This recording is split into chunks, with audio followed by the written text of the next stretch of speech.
Señoras y señores, muy buenos días. A nombre de la Universidad de Guadalajara, del Centro Universitario de Ciencias Económico-Administrativas, sean todos ustedes bienvenidos a este webinar, El COVID-19 y el gasto público, reasignaciones y efectos. Para dar inicio formal a este seminario, me permito nombrar a las distinguidas personalidades que nos honran con su presencia. La doctora Rocío Huerta Cuervo, del Instituto Politécnico Nacional. Nos acompaña también la doctora Nancy García Vázquez, del Centro Universitario de Ciencias Económico-Administrativas de la Universidad de Guadalajara. Agradecemos también la presencia de la doctora Joana Chapa Cantú, de la Universidad Autónoma de Nuevo León. Y como moderador de este evento, nos acompaña el doctor José Alberto Becerra Santiago, jefe del Departamento de Políticas Públicas de nuestro centro universitario. Reiteramos el saludo a todos ustedes y les mencionamos que al finalizar este webinar se leerán las preguntas e inquietudes que ustedes tengan, siempre y cuando las envíen a nuestras redes sociales en Facebook en el chat de Livestream. Y ahora dejo en el uso de la voz al doctor José Alberto Becerra. ¿Qué tal? Muy buenos días.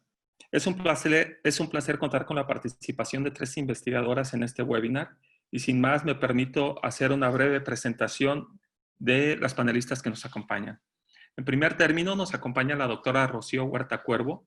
Ella es experta en evaluación de políticas públicas por la Universidad de Sevilla, doctora en políticas públicas por el CIDE, maestra en políticas públicas por el ITAM, tiene una especialidad en finanzas públicas por el INAP y es licenciada en Economía por la Escuela Superior de Economía del Instituto Politécnico Nacional. Es profesora en la Maestría en Economía y Gestión Municipal e investigadora del Centro de Investigaciones Económicas, Administrativas y Sociales del Politécnico Nacional. Es miembro del Sistema Nacional de Investigadores Nivel 1, participa en la Red de Desarrollo Económico del Politécnico y es miembro de la Asociación Nacional de Evaluadores de México y de la Red de Investigadores de Gobiernos Locales, AC y GLO. Sus investigaciones abordan temas de capacidades institucionales, finanzas públicas municipales, evaluación de políticas públicas y estudios organizacionales. En la educación superior imparte las materias de finanzas públicas estatales, municipales y capacidades institucionales para el desarrollo local. Es autora de varios capítulos del libro y artículos en revistas especializadas.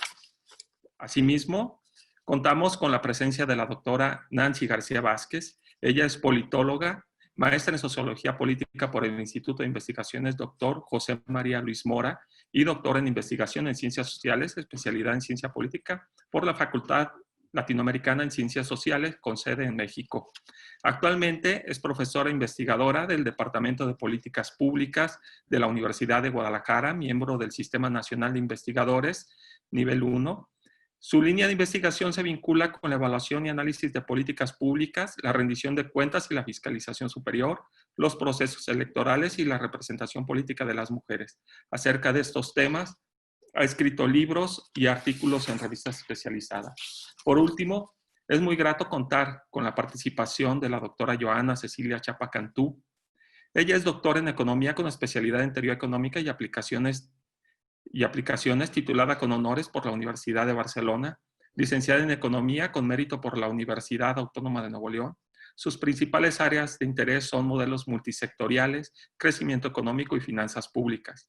Ha participado en investigaciones financiadas por el Colmex, el SAT, la Cámara Mexicana de la Industria de la Construcción, la Fundación Volkswagen y el Fondo Sectorial INMujeres CONACYT.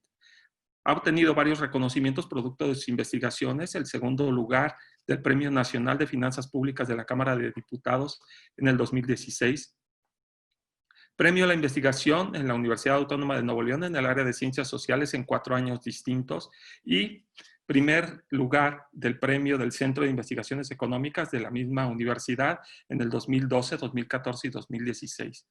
Es miembro actualmente del Sistema Nacional de Investigadores Nivel 2, miembro fundador y activo de asociaciones vinculadas con el análisis sectorial y finanzas públicas. Desde el 2003 es profesora de tiempo completo de la Facultad de Economía de la Autónoma de Nuevo León desde el 2016 directora del Centro de Investigaciones Económicas. Para dar inicio, cedo el uso de la palabra en este momento a la doctora Rocío Huerta Cuervo, quien nos hablará acerca del gasto público 2019-2020, reasignaciones y efectos. Muchas gracias, doctora, y bienvenida a este webinar. Bien. Muy buenos días, tengan todos ustedes. Antes que nada, muchas gracias a CUSEA por organizar este evento, este foro, y a mis colegas, la doctora Nancy García y la doctora Joana Chapa. Bien, pues vamos a empezar.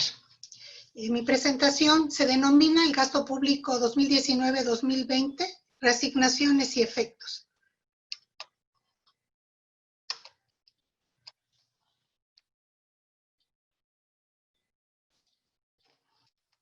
Bien, en primer lugar es muy importante mencionar que el sistema presupuestario mexicano es un sistema complejo que se ha construido a lo largo de varias décadas y que ha significado el esfuerzo y el compromiso de muchas instancias para poder lograr una mejor forma de recaudar y una mejor forma de ejercer el gasto público. El sistema presupuestario mexicano ha implicado la coordinación y acuerdo de los 3 órdenes de gobierno, de los distintos poderes de la Unión y también un esfuerzo sistemático de la administración pública, especialmente de los organismos que coordinan estas actividades, por tener un sistema que le sirva mejor a los mexicanos. Se ha incorporado la idea del sistema de evaluación del desempeño y el presupuesto basado en resultados, con la idea de que el gasto público deje de ser ese ambiente, ese espacio oscuro, opaco, que durante mucho tiempo caracterizó al sistema presupuestario mexicano. Y en ese sentido, es muy importante decir que la actividad de la administración pública es muy importante para todos los países. La administración pública se encarga de coordinar, de elaborar políticas públicas que trabajan, que buscan impactar en el bienestar de la población. En ese sentido, y si se alcanza a ver en la parte final de la gráfica, vamos a ver que mientras la OCDE gasta anualmente, y estos son datos del 2015, se gastó $1,000 anuales por cada habitante para prestar bienes y servicios, nuestro país tuvo un gasto de $4,600, $4,700. Cuando hablamos de costo de la administración pública, no hablamos de gasto innecesario, de gasto corriente, de calidad de servicios que la administración pública presta. Educación de calidad está asociado no solamente a que haya un profesor frente a grupo, sino que además de un profesor haya tutores, psicólogos, trabajadores sociales, especialistas en deporte, en arte, en tecnologías, que lleven a que los niños desarrollen todas sus potencialidades y capacidades y que adquieran competencias que les sirvan a lo largo de la vida, no solo para obtener un mejor ingreso, sino para tener un mejor desempeño como seres humanos y como ciudadanos.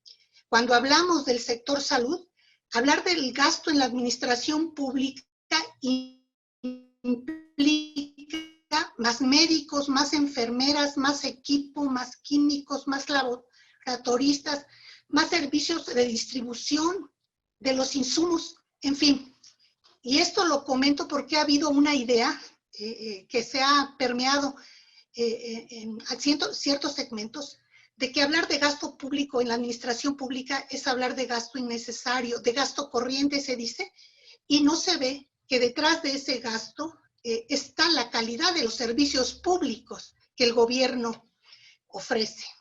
En este caso, mientras de 2012 a 2018 hubo un crecimiento promedio anual del 3.86% del gasto en las dependencias que coordina el Ejecutivo Federal y que representaron un incremento del gasto de los sectores administrativos de más de 167,000 millones de pesos. del año 2019 al 20 tuvimos una disminución del gasto en todas las dependencias que coordina el Ejecutivo Federal del 23.28%, que significaron 140,000 millones de pesos menos para esos segmentos. Mientras comentaba, en 2015 estábamos gastando $4,600 anuales en promedio por persona en nuestro país en el gasto de la administración pública. Actualmente tenemos un gasto per cápita de $1,377 si solamente consideramos el gasto programable y de $1,984 anuales si consideramos el conjunto, el total del gasto público nacional. Entonces, cuando nosotros estamos viendo el desempeño de ciertas áreas de la administración pública y vemos la gran cantidad de debilidades que presentan, pues tiene que ver precisamente con que en lugar de mejorar e incrementar el gasto para tener una administración pública más profesional, el gasto público se ha disminuido y se han deteriorado las capacidades gubernamentales para prestar bienes y servicios públicos. Entonces, este es un problema grave, evidentemente, que se tiene que considerar en las asignaciones del gasto público. Si nosotros vemos la forma en cómo se ejerció el gasto público en el año 2019, vamos a ver, y la gráfica de mi lado izquierdo se muestra la disminución porcentual en la gráfica del lado izquierdo se muestra el aumento porcentual que hubo en las reasignaciones a las distintas dependencias que aparecen en esa columna del gasto 2019. Y ahí se va a ver claramente cómo, por ejemplo, todas las áreas que tienen que ver con Pemex, con energía, con hidrocarburos, la Comisión Regulatoria, la Defensa Nacional, la Función Pública, fueron las dependencias más beneficiadas con las reasignaciones que se operaron dentro del gasto federal, ¿sí? En el caso de la Secretaría de Energía, por más de 350%. Y en la gráfica del lado derecho, vamos a ver las dependencias a las cuales o tuvieron subejercicios muy importantes o hubo reasignaciones porque muchas de sus funciones dejaron de ser de esos organismos. El caso de la Secretaría de Gobernación es el más relevante, donde su presupuesto no se ejerció en un 80% porque dejó de coordinar las actividades vinculadas con la seguridad pública y porque las labores de concertación política pues se han visto muy demeritadas. En esta administración, las tareas de atención a los migrantes, en fin. Entonces, la Secretaría de Gobernación solamente ejerció el 20% del presupuesto que se le había asignado. Y dependencias como la Secretaría del Trabajo ejercieron, ¿verdad?, casi un poco más del 40% del presupuesto que tenían asignado. Y en muchos casos estas asignaciones y reasignaciones tienen que ver con la falta de estructuración de políticas públicas de manera como la metodología no lo define, ¿verdad? Se han estructurado programas, se han estructurado actividades sin los correspondientes procesos de planeación, presupuestación, definición de indicadores, creación de padrones de manera suficientemente bien hecho. Entonces, en esta presentación voy a tratar de explicar lo relativo al decreto por el que se establecieron medidas de austeridad el pasado 23 de abril y voy a ver en qué términos ese decreto se corresponde con el conjunto de la normatividad que ya tenemos establecida y que nos ha costado mucho construir. En este decreto se plantean dos aspectos básicos y me voy a referir a ellos. Primero, se dice que no se ejercerá el 75% del presupuesto disponible de las partidas de servicios generales, materiales y suministros, y esto también incluye a lo supuestamente comprometido, así dice el decreto. Y se cancelarán subsecretarías y se va a garantizar empleo a los encargados de esas subsecretarías, dicen el mismo rango y con los mismos ingresos. En segundo, y esto es muy fuerte, dice se posponen las acciones y el gasto de gobierno con excepción de los siguientes programas. Esos son los programas 38 que en el decreto se definen como los únicos que van a seguir ejerciendo recursos, ¿verdad? Particularmente en los aspectos que tienen que ver con materiales y suministros y servicios generales, además de los recursos que se pagan por la contratación de personal, cuando esta es una función del Congreso de la Unión. De acuerdo a Coneval, son 150 programas los que coordina el gobierno federal. Y son 150 programas sociales, o sea que van dirigidos a buscar el bienestar de la población. Pero al margen del Congreso, por decisión básicamente del Ejecutivo, se decidió que esos 38 programas serían los cuales podrían seguir operando de manera normal, digámoslo así. Y en él, pues, están incluidas. Doctora Rocío, estamos sobre el tiempo de los 10 minutos. Si le parece, después de la presentación de la doctora Nancy y la doctora Joana, podrá contar con otros 3 minutos adicionales para concluir, hacer conclusiones y posteriormente la fase de preguntas y respuestas. De acuerdo. Bueno, a continuación, le cedo el uso de la palabra a la doctora Nancy García Vázquez, que nos va a hablar acerca del gasto público en salud, una mirada subnacional. Adelante, doctora Nancy García. Hola, buenos días a todas y a todos. Pues sí, una preocupación de convocar este seminario es revisar el gasto público en este momento, la reasignación del gasto público, por eso es tan pertinente las observaciones que hacía la doctora Rocío Huerta. Yo lo que voy a presentar es cómo están llegando los estados a esta reasignación del gasto público. Y básicamente voy a resumir muy rápidamente, simplemente señalar que lo que decía ahora Rocío, nos ha costado muchos años tratar de construir esquemas de descentralización donde haya más autonomía de parte de los estados en el ejercicio, pues, de los programas y la implementación de las políticas públicas. Digamos, prácticamente desde el 2002, la Secretaría de Salud, que había creado el ahora desaparecido Seguro Popular, había consolidado procesos que había tomado mucho tiempo, ¿no? Tener atención de servicios de salud a población abierta en los estados y además tener una política, digamos, más o menos homogénea en los estados y en los municipios, lo que había implicado que se crearan instituciones en los estados para la salud con desarrollo de capacidades propias, ¿no? Y en esta reorganización del presupuesto, recordarán ustedes que a finales del año pasado, el presidente decidió desaparecer el Seguro Popular y crear el instituto llamado ahora INSABI, ¿no? Este instituto de salud para el bienestar, pues tiene características que todavía en enero y febrero nos estábamos haciendo muchas preguntas sobre cómo iba a funcionar, ¿no?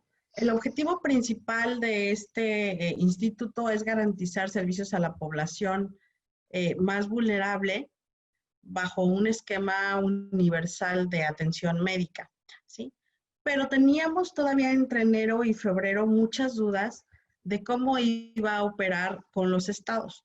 Y básicamente lo que estaba señalando este nuevo decreto para la generación del INSABI es que había dos opciones para los estados.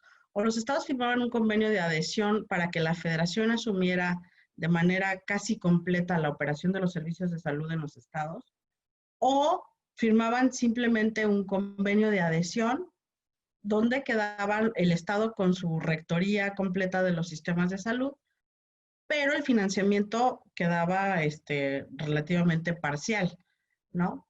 Entonces, bueno, en esta duda estamos y todavía no se ha aclarado. Y otra incertidumbre era la forma en que se van a obtener los recursos, pues para otorgar servicios gratuitos a toda la población, ¿no? Porque tenemos el antecedente de que estamos llegando, además de lo del COVID, pues ya teníamos una importante crisis económica previa a estos días de la pandemia, ¿no? De hecho, los estados de Aguascalientes, Baja California Sur, Guanajuato, Jalisco, Querétaro y Tamaulipas se manifestaron en contra de la adhesión, digamos, centralizadora al INSABI. Y más aún con lo que estaba señalando ahora en las gráficas, Rocío, pues es que ha habido una reorganización, una reasignación del presupuesto, pero esta reasignación ha sido muy improvisada.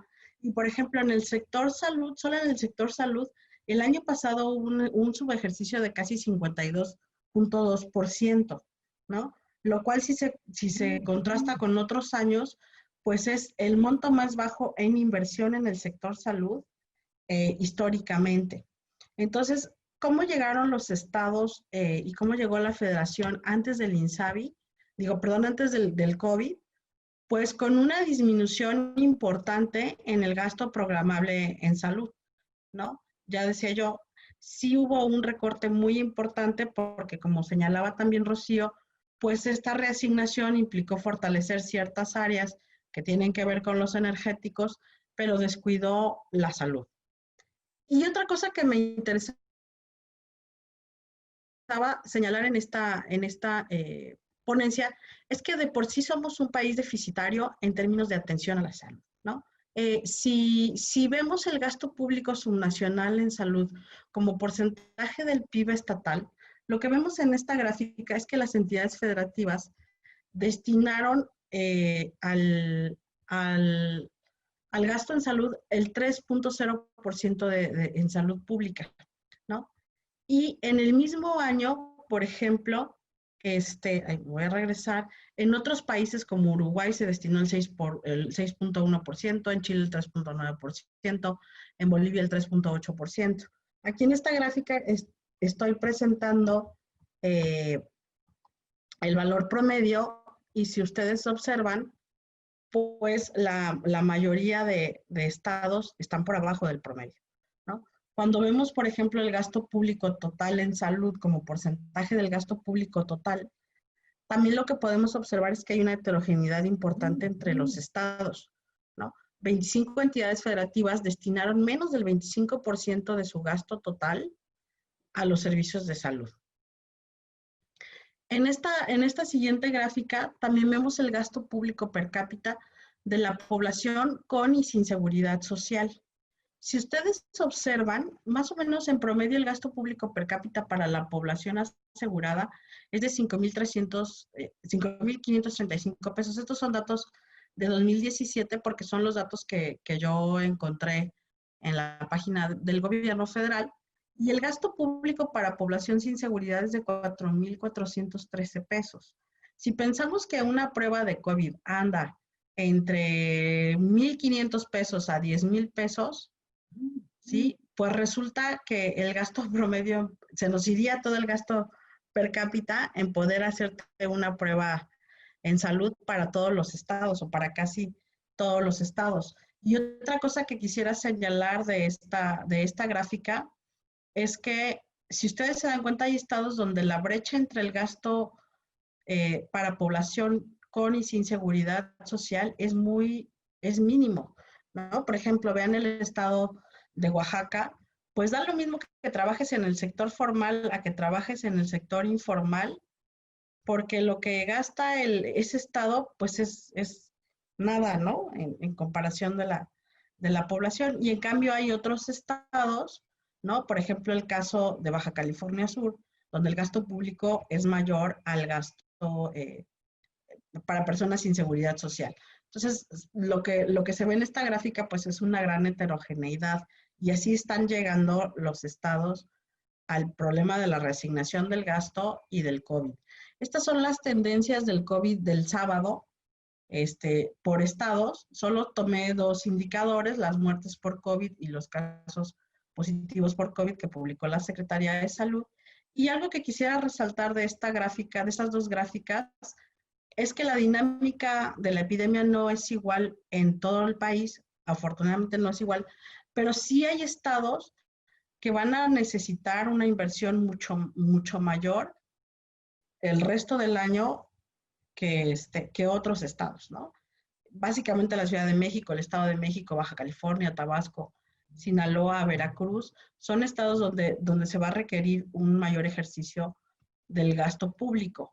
Entonces, básicamente llegaron los estados, ¿no? Ya con una merma en sus ingresos producto de la contracción de la economía, y ahora están necesitando más recursos para atender la pandemia, ¿sí? Y probablemente estos estados que habíamos señalado que habían sido reticentes al INSABI, tendrán más presión en términos del gasto en infraestructura. Como consecuencia, se ha echado mano de recursos externos a través de deuda. Sin embargo, de acuerdo con la Ley de Disciplina Financiera, solo es posible contratar hasta el 6% de sus ingresos totales en deuda, de tal manera que no creo que haya un endeudamiento excesivo de parte de los estados en esto, ¿no? Entonces, bueno, yo creo que una cosa que es importante señalar es que el COVID vino a obligarnos a tener una especie de esquema universal de atención médica, pero también se está descuidando la atención en el resto de las enfermedades.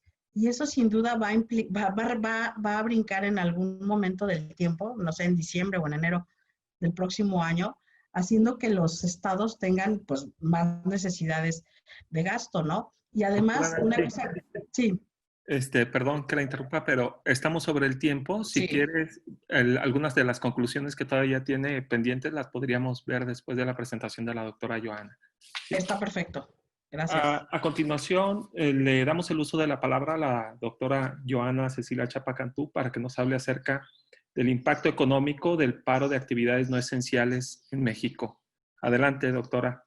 Sí, hola, buenos días, un placer estar con ustedes, Nancy, Rocío, encantada de compartir con ustedes el panel. Y bueno, un placer estar con toda la comunidad académica de CUSEA. Me voy a permitir compartirles algunas estimaciones que hemos hecho en el Centro de Investigaciones Económicas con respecto al impacto del paro de actividades no esenciales en México. Y bueno, como ustedes saben, el 30 de marzo del 2020, el gobierno federal estableció una estrategia para reducir el contagio por COVID-19. En dicho decreto estableció cuáles serían las actividades consideradas como esenciales. Entonces, hagan de cuenta que, pues obviamente, de esa manera uno intuía cuáles serían actividades no esenciales, que serían las que se pondrían en paro para tratar de que hubiera un distanciamiento social adecuado y se redujera el contagio. Entonces nosotros nos dimos a la tarea de analizar las 822 actividades productivas en que se divide la actividad económica de nuestro país. Estas están esquematizadas en el sistema o en la clasificación industrial de América del Norte, en el ESIAN. Y bueno, partimos de un instrumento que es la matriz insumo producto nacional, que tiene, pues, hagan de cuenta que es como tipo una función de producción del país, identificando los sectores productivos. Y entonces nosotros los analizamos y determinamos cuáles eran los esenciales y cuáles eran los no esenciales. Y encontramos que las actividades no esenciales que entraron en paro en abril representaban alrededor del 32% del valor agregado del país y del 46% de la población ocupada. Pues esto lo que implicaba es de que definitivamente este paro iba a tener un impacto económico muy importante. Muy bien. Después lo que hicimos fue decir, bueno, vamos a tratar de hacer escenarios plausibles de qué tanto se van a reducir la actividad económica de estas actividades no esenciales y establecimos lo siguiente. Pues lo que sabíamos de antemano que se paró completamente, como es la industria automotriz, la cerveza, transporte aéreo, entretenimiento, cemento, restaurantes y hoteles que no fueran para llevar, todo lo que es trabajo doméstico le pusimos que en un 100% se detenía, mientras que todas las demás actividades no esenciales establecimos así de manera salomónica que era un 50%. Y entonces esta contracción que establecimos, la introdujimos en un modelo insumo-producto. La bondad que tiene este modelo es que te permite retratar la cadena de suministro de los sectores económicos. Entonces, si tú les introduces una contracción a un sector económico particular como la automotriz, entonces vas a poder tener todos los impactos que genera en su cadena de suministro, como son productos metálicos, plásticos, etcétera. Y ya dado que consideramos en este modelo toda la cadena de suministro, ya tenemos un impacto final tanto en valor agregado PIB y en el empleo de la economía. Y bueno, hicimos este modelo para el caso de México y encontramos los siguientes efectos. De manera agregada, les podemos decir que todos los sectores económicos, las 822 actividades se contraen. El impacto en abril, con base en este modelo, sería de una caída del 23% del PIB o del valor agregado, que esto implica que si lo queremos poner así como tipo una medida equivalente en términos mensuales, sería una caída de 1.9% por cada mes de paro. También este modelo nos arroja que el 28% del empleo del país está vulnerable. ¿Qué queremos decir con vulnerable? No quiere decir que los van a despedir, pero quiere decir que puede ser que les reduzcan la jornada laboral, que tengan problemas para encontrar empleo si se trata del sector informal. Entonces, que sus ingresos pueden verse aminorados. Estamos hablando que en términos absolutos esto representa un 16.5 millones de trabajadores en el país y de los cuales el 62% es informal, mientras el restante 38% sería formal. Este trabajo también cabe decir que lo realizamos el doctor Edgardo y yo, el doctor Edgardo del Instituto Tecnológico de Monterrey. Muy bien.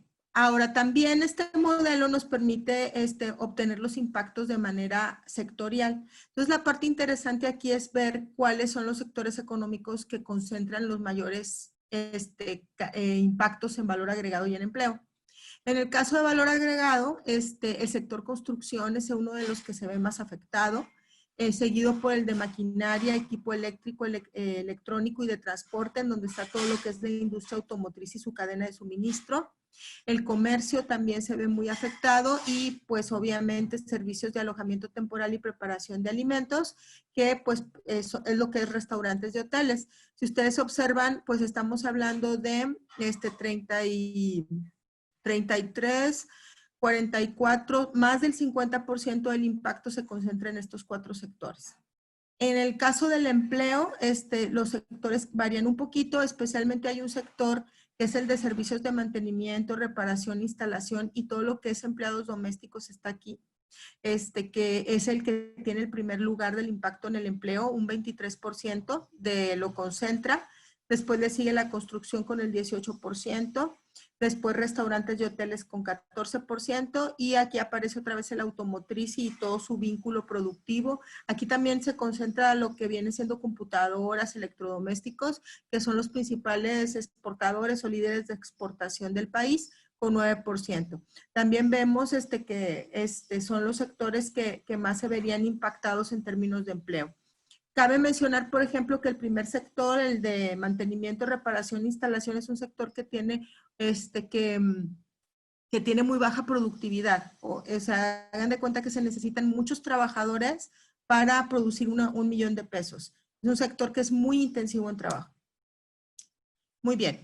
Otra de las cosas que hicimos en el Centro de Investigaciones Económicas fue tratar de decir, bueno, es algo que ha estado mucho en discusión, pues qué tantas micro y pequeñas empresas se podrían ver afectadas. Entonces, hagan de cuenta que con esta metodología insumo-producto y mapeando, según los censos económicos, en dónde están las empresas pequeñas y micro, encontramos que el COVID pondría en riesgo alrededor del 30% de las micro y pequeñas empresas en el país. O sea que sí tendría un impacto relevante en ellas, que sabemos que son pues vulnerables, debido a que tienen problemas para acceso a financiamiento, los ingresos son muy volátiles. Si cierran las grandes, ellas forman parte generalmente de la cadena de suministro de las grandes, entonces las grandes se van a tardar en pagarles más, entonces todo tienen una condición completamente vulnerable.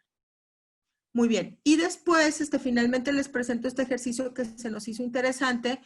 Trabajamos con unas bases de datos que tiene INEGI que se llaman cuadros de oferta y utilización extendidos, que lo que tiene de interesante es que te maneja, hagan de cuenta que es todas las relaciones de compra y de venta entre los sectores económicos, pero también distingue si es la parte del sector económico que es realizada por las empresas grandes, la parte que es realizada por pequeñas y por medianas.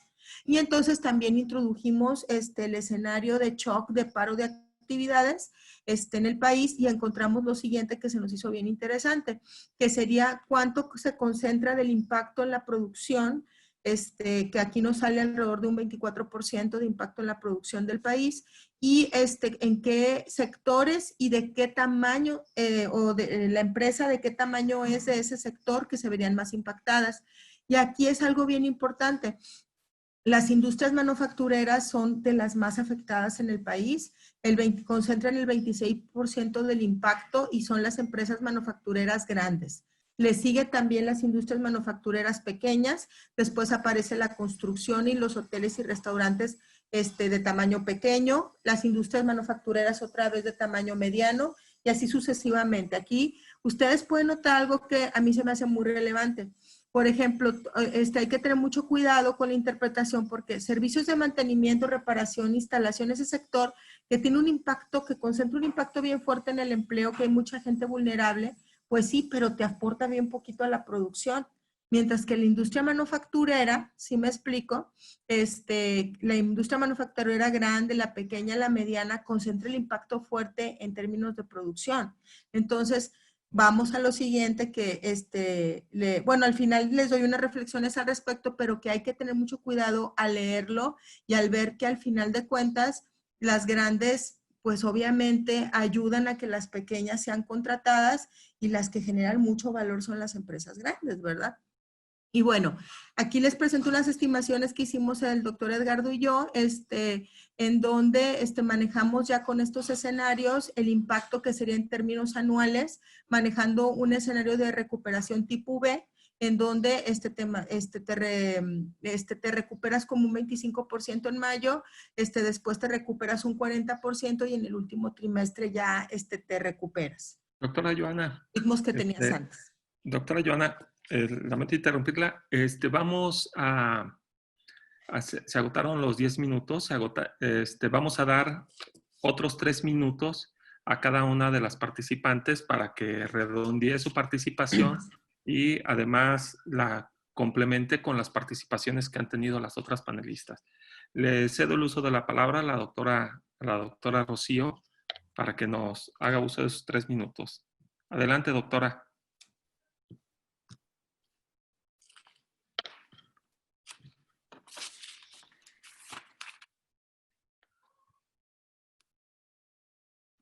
Doctora Rocío Huerta.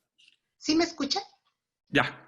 Bien, la ley de presupuesto y responsabilidad hacendaria dice claramente que no se van a poder hacer reducciones en el presupuesto de ninguno de estos programas. Y como ustedes se pueden dar cuenta, estos programas no están dentro de los 38 que definió el Ejecutivo Federal.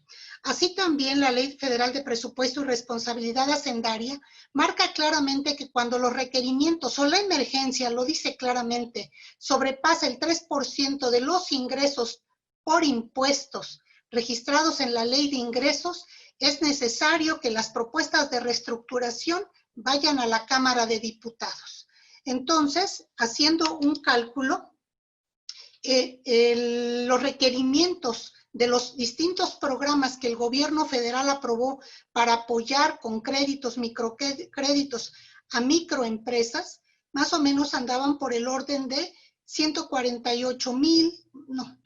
mil millones de pesos, si consideramos también las pérdidas que tuvo Pemex en este primer trimestre y los recursos de los fondos de rescate con los cuales y la ley le autoriza al Ejecutivo que puede emplear, pues su cantidad era menor.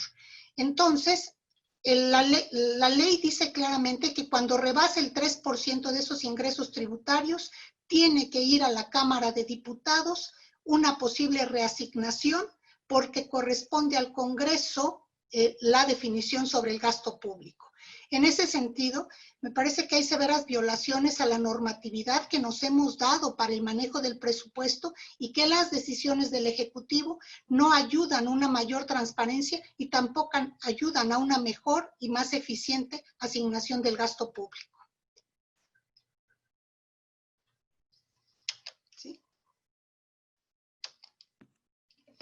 Muy bien, doctora. ¿Ha concluido, doctora? Pues es que como estoy pendiente del tiempo. Sí, tiene 1 minuto si gusta. Bien. Redondear. Entonces, sí, la presentación no quiere correr lo suficiente, pero bueno, ahí están, miren. Quiero enseñarles esta lámina especialmente, ¿verdad? En ella se muestra el total de recursos que entraron. Hubo más ingresos tributarios y no tributarios a las arcas del fisco, pero hubo también menos ingresos por las pérdidas de petróleos mexicanos. Y ese es el costo de los programas que el presidente dio a conocer. Entonces, estos montos rebasan el 3% que define la ley de los ingresos tributarios y a partir de eso es como el proyecto de decreto que apareció el 23 de abril tenía que haberse ido a la Cámara de Diputados para ser revisado por todas las fuerzas políticas y para representar a todos los segmentos de la población. Ya nos hemos dado cuenta que las medianas y pequeñas empresas, las grandes empresas, han estado en mucho marginadas de las posibilidades de acceder a créditos o a medidas de política pública para enfrentar esta situación. Entonces, el 3% de los ingresos tributarios son 105 mil millones de pesos y el programa de contingencia que dio a conocer el presidente lo rebasa de manera significativa. ¿Sí? Entonces, eso es todo. Gracias a ustedes. Continuamos, doctora Nancy García, para que haga ejercicio de sus 3 minutos para redondear y complementar las participaciones. Adelante, doctora Nancy. Yo quería subrayar también en la tesitura de lo que está señalando la doctora Rocío, estas 3 cosas que yo también veo que están sucediendo y que van a suceder en el corto plazo, ¿no? Decía yo al principio, uno es que el COVID forzó a que se implementara este esquema universal, pero sin duda no hay que olvidar que hay un montón de enfermedades de rutina que están ahí, ¿no? Las enfermedades crónicas o degenerativas, otras infecciones, otras enfermedades de carácter infeccioso, y que ahorita estamos como conteniendo eso, ¿no? Pero ese es un problema que en el corto plazo va a reventar y que va a necesitar también recursos que no están ahorita, ¿no? Otra cosa que también está sucediendo y que va a suceder es que se va a disminuir la recaudación de ingresos propios locales, ¿no? Si, como señalaba la doctora Chapa, muchas empresas están disminuyendo su productividad y muchas otras están cerrando, pues básicamente estamos en un escenario donde se va a disminuir el pago de impuestos locales, ¿no? Entonces, me parece que estas 2 presiones van a obligar más que a centralizar los servicios de salud, ¿no? A que el gobierno tenga que implementar un programa de transferencias que puedan fiscalizarse y sobre las cuales deberíamos tener más transparencia para que no pase esta sobrecompra de insumos médicos como sucedió en Hidalgo, ¿no? Entonces, ahí tenemos esas tensiones entre el corto plazo y lo que va a estar sucediendo a fin de año, como ya señalaba la doctora Chapa. Hasta ahí dejaré mi comentario. Okay, muy bien, gracias, doctora. Le pediríamos a la doctora Joana si nos hace el favor de redondear también con 3 minutos adicionales. Muchísimas gracias.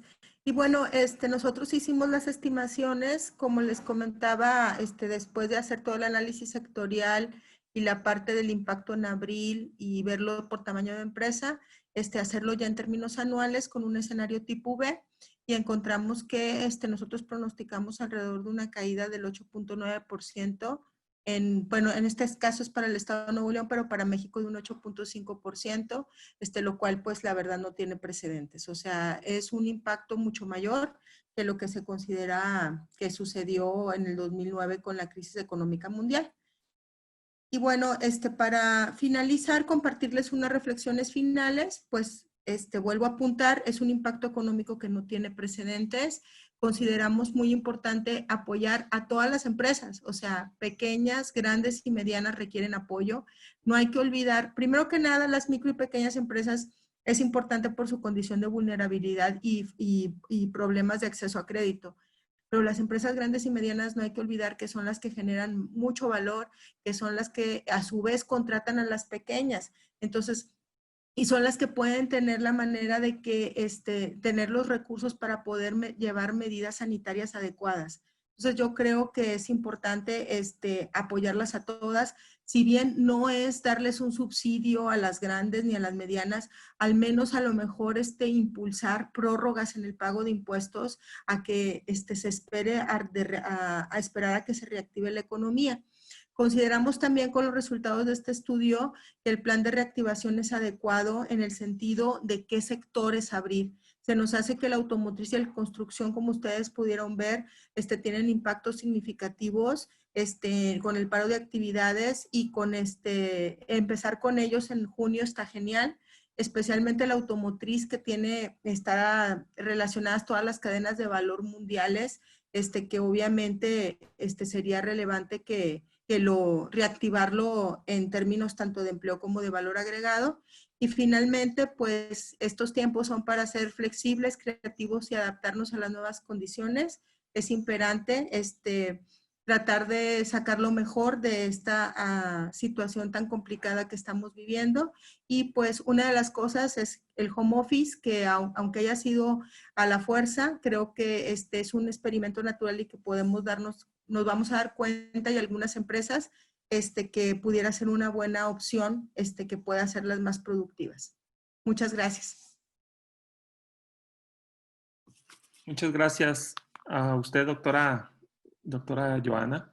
Estamos a la espera también de las preguntas y comentarios que tenga la audiencia a través de las redes sociales del CUSEA que nos siguen en esta transmisión del webinar. Sin embargo, hay algunos elementos de coincidencia en las presentaciones de la doctora Rocío y la doctora Nancy en el sentido de la baja significativa en el gasto público, es decir, el problema en términos económicos no necesariamente tiene que ver específicamente con el COVID, sino que el COVID hace un shock todavía más fuerte a una tendencia a la baja que se venía manifestando en el gasto público de los distintos gobiernos, tanto a nivel nacional como subnacional. Me parecería importante, en términos de reflexión y de comentar para las 3 panelistas, es cuál es el impacto que tiene el gasto público en la reactivación económica y qué importancia va a tener el que los gobiernos comiencen a ejercer y a movilizar de alguna manera el consumo a través justamente del gasto público, aun y cuando la doctora Joana se ha focalizado a trabajar en las cadenas de suministro y el shock, particularmente en el sector privado. Me parece que el sector privado también de alguna manera se nutre justamente de todo ese ejercicio del gasto que podría ser importante también para la reactivación económica. Entonces, no sé si pudieran ahondar un poco más en ese aspecto. Doctora Rocío, ¿podríamos iniciar con usted? Claro. Voy a ver si me abre rápidamente aquí un texto. ¿Qué es lo que puede pasar con la economía nacional si la mayor parte de los recursos se están empleando en una actividad económica, que es básicamente petróleos mexicanos y también una gran cantidad de recursos que se dan a la Comisión Federal de Electricidad, pero trabajando en un esquema de monopolio? Pues lo que va a ocurrir es que nuestro país se va a tender a ser muy dependiente de estas actividades. Quería mostrarles aquí una gráfica.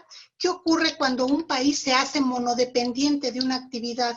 Lo vivimos ya en décadas anteriores, cuando el peso de los recursos petroleros eran el 30% del gasto público, o cuando la mayor parte del empleo se generaba a través de estas dos empresas. México logró en los últimos 3 años romper con esa situación, generó sectores de la manufactura muy fuertes, muy importantes, y también de producción agrícola que llevaron a incrementar nuestras exportaciones de manera adecuada. Si hoy el gobierno, todos los recursos de inversión pública los está destinando a una sola canasta, se corre el riesgo, como está ocurriendo en este momento, que frente a la baja de los precios del petróleo a nivel internacional y frente a la capacidad de imponer los precios por parte del OPEP, nuestro país entra en una recesión permanente, sin capacidad de que los otros sectores económicos pudieran despegar. Es por eso que es muy importante rediscutir el fin de los recursos públicos, ¿verdad? De los recursos públicos, y en ese sentido apoyar a las distintas sectores de la industria, de la economía, de los servicios, del turismo, por ejemplo, cuyos presupuestos bajaron de manera significativa en el último año. Entonces, no me aparece la gráfica, desafortunadamente, porque hice un ejercicio de lo que ocurrió para el caso del estado de Tabasco. Al disminuir los ingresos por petróleo, se vino una crisis muy fuerte a nivel estatal del empleo y de la actividad económica, y nosotros corremos el riesgo de que como país eso nos ocurra si los recursos públicos, o la gran mayoría, se están dirigiendo a un monopolio estatal que no es eficiente. Muchas gracias, doctora. Doctora Nancy, quisiera complementar algo?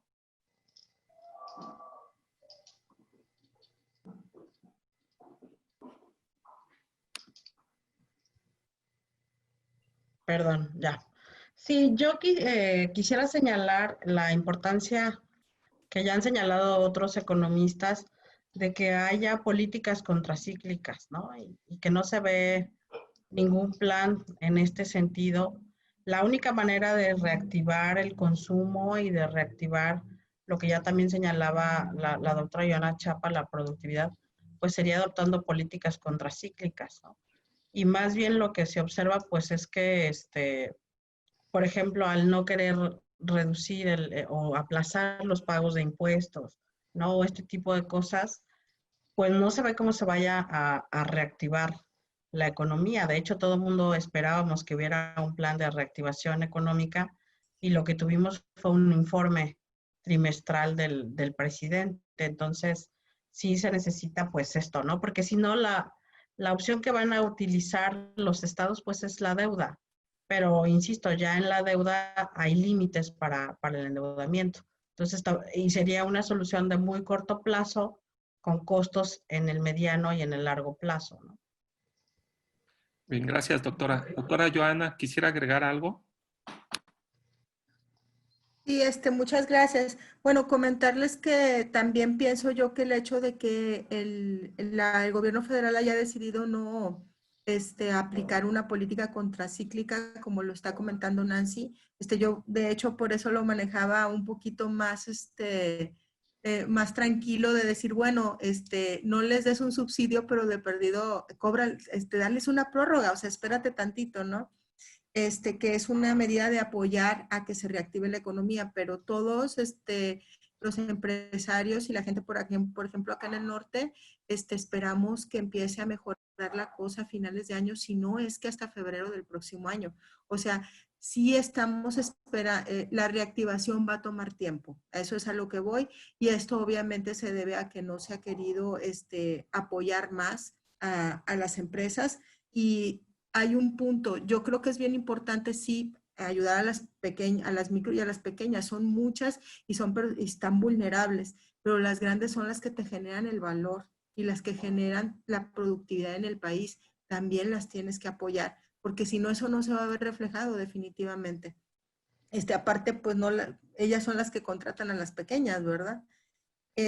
Otro de los puntos que también yo creo importante comentar, siguiendo con lo que reflexionó Rocío, es a dónde está apostándose todo el presupuesto del país. Si bien ya hay presiones sobre la actividad económica, veníamos ya para abajo a inicios de año por toda pues se puede decir, crisis de credibilidad del empresariado, de la caída en la confianza del inversionista del año pasado.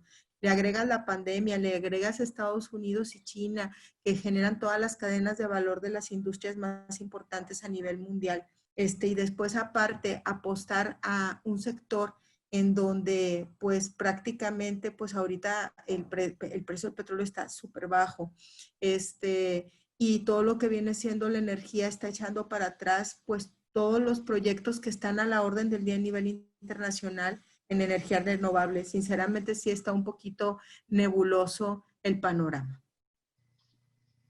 Muy bien.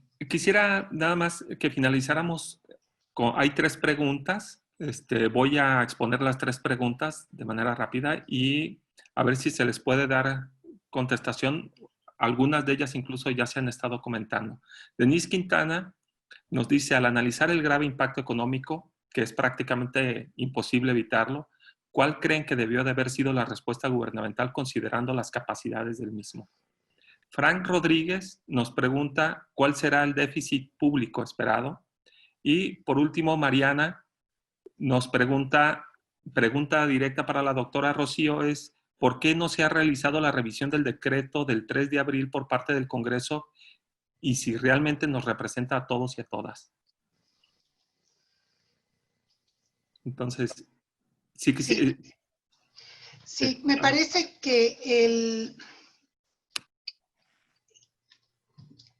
Por qué no se ha revisado este decreto en la Cámara de Diputados, pues porque tenemos una Cámara de Diputados bastante subordinada al Poder Ejecutivo, que no ha jugado el papel de contrapeso para mejorar las decisiones de política pública y de asignación del gasto. Esto así es desafortunadamente. Entonces, tenemos el periodo de emergencia, pero muchos congresos en el mundo están trabajando en ambientes virtuales, trabajo en sesiones en línea. En nuestro país no ha ocurrido. Se quería que hubiese una reunión de la Cámara de Diputados, más bien para avalar las funciones en materia de gasto del presidente, que no las tiene y no las permite la Constitución hasta cierto nivel, como ya aclaré hace un momento. Entonces eso es verdaderamente lamentable porque se está deteriorando todo el esquema, el entramado institucional que México ha construido para darle mayor certeza a la toma de decisiones y una mejor funcionalidad a la administración pública. Me parece que el Congreso aprobó este año una deuda pública interna, no externa, dice el decreto de presupuesto de ingresos, por $500 billion de pesos.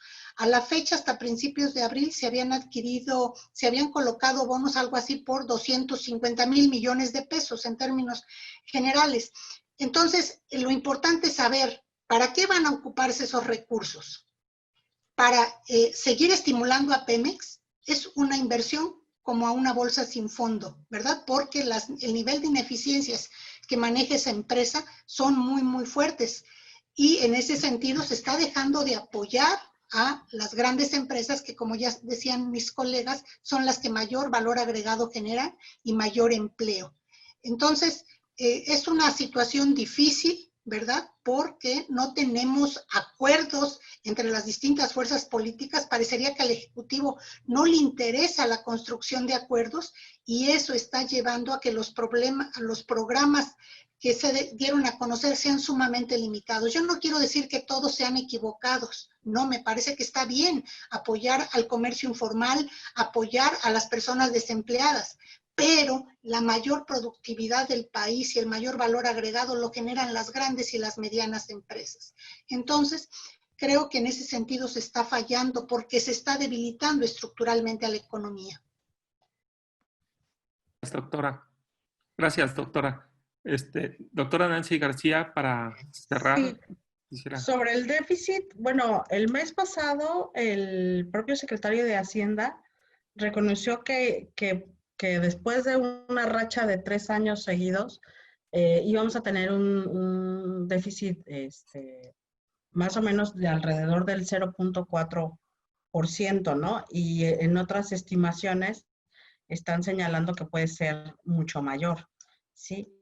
Además del déficit, va a haber requerimientos financieros importantes que tienen que ver con endeudamiento, que también eso es importante, porque digamos, la combinación de estas dos cosas de alguna manera va a mermar la relativa estabilidad que había todavía hasta 2018, ¿no? Entonces, sí, ya se han hecho cálculos de este déficit y de cómo le va a pegar a la economía en el país, y pues es completamente negativo. Muchas gracias, doctora. Doctora Joana, quisiera tener una última participación para cerrar con estas claro, preguntas. encantada. Pues comentarles, ¿verdad? Yo considero que el impacto económico es sin precedentes, la verdad es muy fuerte y sí pienso que que de perdido, darles unos meses de respiro para pagar los impuestos, yo creo que hubiera sido muy sensato. Ojalá y que todavía pueda revirar y considerar el gobierno federal apoyar a todas las empresas de todos los tamaños. Todas aportan a la cadena de valor, todas son importantes. Yo creo que al menos de darles un respiro para poderse reactivar. Pues muchas gracias a las 3 investigadoras que nos han compartido sus análisis y perspectivas en este cuarto webinar que ha sido organizado por el Centro Universitario de Ciencias Económico-Administrativas, el COVID-19 y el gasto público, reasignaciones y efectos. El contenido de este webinar estará pronto disponible también en las redes sociales y la página oficial del Centro Universitario. No me resta más que agradecer su participación y pues, desearles lo mejor.